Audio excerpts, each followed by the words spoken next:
Hello everyone, সকলে কেমন আছো? আশা করি অনেক ভালো আছো। হ্যাঁ, আমিও ভালো আছি। তো অনেকেই ক্যাপকাট প্রো দিয়ে এডিট করো। অর্ধেক শতাংশই মানুষ ক্যাপকাট প্রো দিয়ে এডিট করে। ক্যাপকাট প্রো মানে হচ্ছে যে ভিডিওটা এডিটিং করেছো তুমি, সেই এডিটিং করার পর ক্যাপকাটের থাম্বনেলটা ওই ভিডিওর উপরে থেকে যায়। তো সেটাকে আমি মুছে ফেলবে আজকে নিয়ে এই ভিডিওটায়। যদি মনে করো তুমি ক্যাপকাট প্রো চালাও, তাহলে এটা তোমার জন্য ভিডিওটা। তো সম্পূর্ণ ভিডিওটা অবশ্যই দেখবে এবং ভিডিও দেখার শুরুতে অবশ্যই একটি লাইক এবং সবার কাছে শেয়ার করে দেবে এবং চ্যানেলটা সাবস্ক্রাইব করে দেবে। তো আমি কয়েকটা ভিডিও সিলেক্ট করে আপনাদেরকে এডিট করে দেখাচ্ছি। ভিডিওগুলো সিলেক্ট করার পর অ্যাড অপশনটা আছে, ওইটাতে ক্লিক করতে হবে।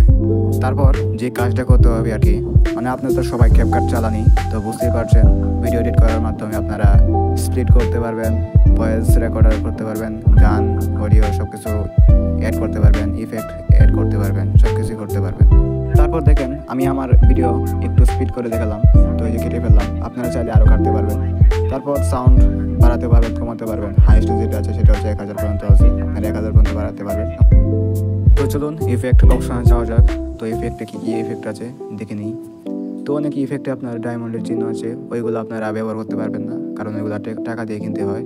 অনেক ধরনের ইফেক্টই আছে, আপনারা ইফেক্ট ব্যবহার করতে পারবেন, শুধু ডায়মন্ডের চিহ্নগুলো ওইগুলো ব্যবহার করতে পারবেন না। তো চলেন যাওয়া যাক অডিও অপশনে, যেখান থেকে আমরা নিজেদের ভিডিওর মধ্যে পছন্দ মতো emotional background, sad background, attitude এবং সিগমা ব্যাকগ্রাউন্ড, যে কোনো পছন্দের ব্যাকগ্রাউন্ড অ্যাড করি।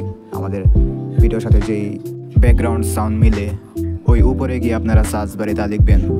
তারপর চলুন সেই রেকর্ড অপশনে যাওয়া যাক। সেখানে গিয়ে আপনাদের নিজেদের ভয়েস দিতে পারবেন। আপনারা আপনাদের ব্যাকগ্রাউন্ড মিউজিকের পাশাপাশি আপনি নিজেদের ভয়েসও দিতে পারবেন, কোনো সমস্যা নেই। শুধু ওই রেকর্ড অপশনে ক্লিক করলেই তারপর হয়ে যাবে, আপনারা তারপর ভয়েস দিতে পারবেন। যেমন আমি উদাহরণস্বরূপ আপনাদেরকে দেখাচ্ছি, দেখুন আমি ক্লিক করেছিলাম, তো ওই যে রেকর্ডটা হচ্ছে, ওইভাবে রেকর্ড করবেন আর কি। তারপর দেখুন আমি উদাহরণস্বরূপ দেখাচ্ছি, আমার রেকর্ডিংটা কিন্তু সেভ হয়ে গেছে। তো আপনারা এটা কাটতেও পারবেন। তো দেখেন আমি এটা ডিলিট করে দিয়েছি। তারপর আপনারা চাইলে ওই ভিডিওতে আপনারা ফিল্টার লাগাতে পারেন, আবার অ্যাডজাস্টও করতে পারেন। তারপর আপনাদের সম্পূর্ণ ভিডিও এডিটিং শেষ হলে উপরে যে ডান সাইডে এক্সপোর্ট দেখতে পাচ্ছেন, ওইটাতে আপনার টিপ দিলেই আপনাদের ভিডিওটা এক্সপোর্ট হয়ে যায়, মানে সেভ হয়ে যাবে, সেভ হয়ে গ্যালারিতে চলে যাবে। তারপর দেখেন আমি গ্যালারিতে গিয়ে আপনাদেরকে ভিডিওটা দেখাচ্ছি। তারপর উপরে ওই লেফট সাইডে দেখুন ক্যাপকাটের থাম্বনেলটা। হ্যাঁ, আমি এখন এই ক্যাপকাটের থাম্বনেলটাকে মুছে ফেলবো। তো দেখেন, বাট আপনাদের কাছে ওই অ্যাপটা থাকতে হবে, আপনাদের ফোনে অবশ্যই রাখতে হবে।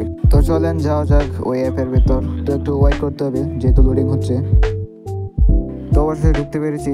তার উপরে লেখা আছে সিলেক্ট ভিডিও, ওইটাতে ক্লিক করতে হবে। তারপর উপরে দেখেন ফাইলস অপশন লেখা আছে, ওইটাতে ক্লিক করতে হবে। তারপর আমরা চলে আসলাম ওই ভিডিওতে যেটা সেভ করা ছিল, এখন ওইটাতে ক্লিক করতে হবে। তো আপনারা চাইলে শুধু ক্যাপকাটের থাম্বনেলটা মুছতে পারেন, অথবা পুরো ভিডিওটা ক্রপ করতে পারেন। দেখেন আপনারা যদি শুধু ক্যাপকাটের থাম্বনেলটাই মুছে ফেলতে চান, তাহলে আপনারা ক্রপ তো জানেনই কীভাবে ক্রপ করতে হয় ভিডিও। তারপর পরিমাপ অনুযায়ী থাম্বনেলটা ক্রপ করুন।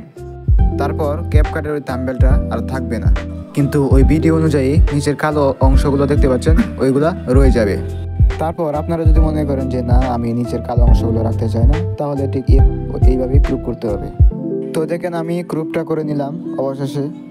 এবার আমি আপনাদেরকে দেখাই, দেখেন উপরে কিন্তু কোনো থাম্বনেলের চিহ্ন নেই। তারপর আপনারা যদি ওই সেভ অপশনটায় ক্লিক করেন, তারপর দেখেন ভিডিওটা কিন্তু সেভ হতে শুরু করবে। তো কিছুক্ষণ অপেক্ষা করতে হবে, ভিডিওটা কিন্তু প্রসেস হওয়া শেষ। তো উপরে টিক চিহ্নতে ক্লিক করতে হবে। তারপর দেখুন আমি ভিডিওটা গ্যালারিতে গিয়ে দেখাচ্ছি। এবার দেখেন ভিডিওর উপরে থাম্বনেল নেই। আপনাদের ফোনে অবশ্যই এই অ্যাপটা থাকা জরুরি। আপনারা এই অ্যাপটা দিয়ে ভিডিও ক্রপ করবেন, তো থাম্বনেল এবং নামটা দেখে রাখেন।